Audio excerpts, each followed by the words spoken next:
Nicolas Cage is back, baby, in a movie that's it's interesting. Let's talk about why.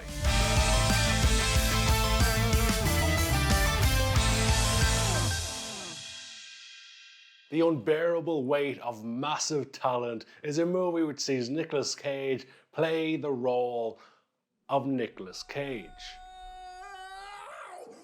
It's a movie that I think a lot of movie fans have been looking forward to for a long time, because right from the start, right from just hearing that Nicolas Cage is playing Nicolas Cage, you say, okay, this is going to be wacky fun. Can't wait to see this one. And the movie was a lot of fun. It really, really was. It's also a little bit mind-bending in some aspects, because there comes a point within the movie where you start to realize that the movie you're watching is the movie they're writing in the movie / living through. The movie at the beginning is a character-driven drama, but later evolves into more of a blockbustery, all-action, gung-ho, someone gets kidnapped, two guys try to save the girl, car chases, gunshots, the whole shebang.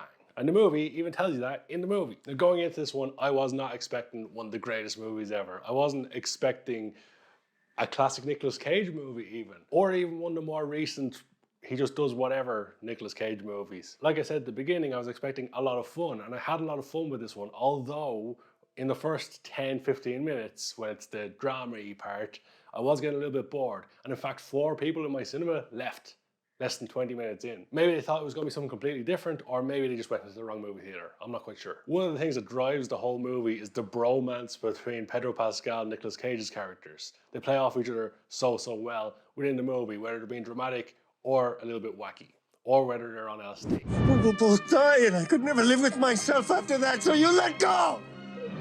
You let go!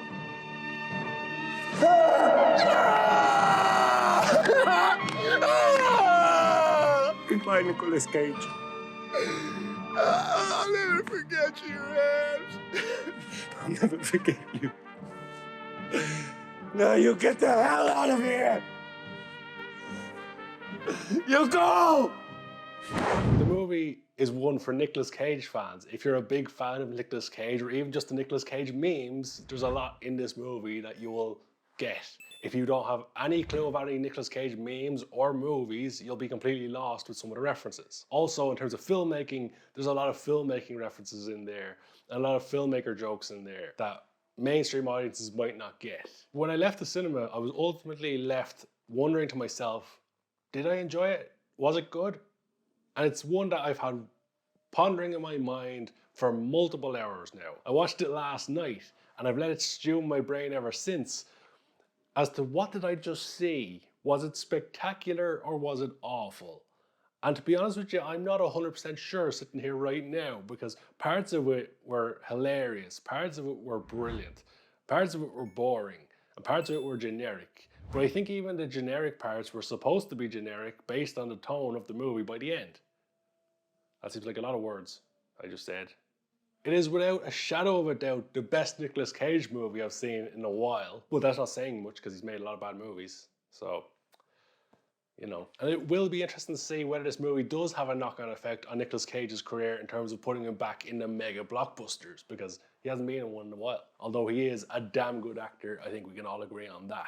The one thing this movie really did make me want to do is go see Paddington 2. So I'm probably going to watch Paddington 2 after this review. I still think the best movie in movie theaters right now that you should go watch it if you haven't seen is The Northman. But if you have seen The Northman, I'd highly suggest going and checking out The Unbearable Weight of Massive Talent, because it's pretty good. And that's, I think, the summary overall of what I can say about this movie. It's pretty good. It's not sensational. It's not one of the best movies you're going to see. It's not one of the best movies of the year.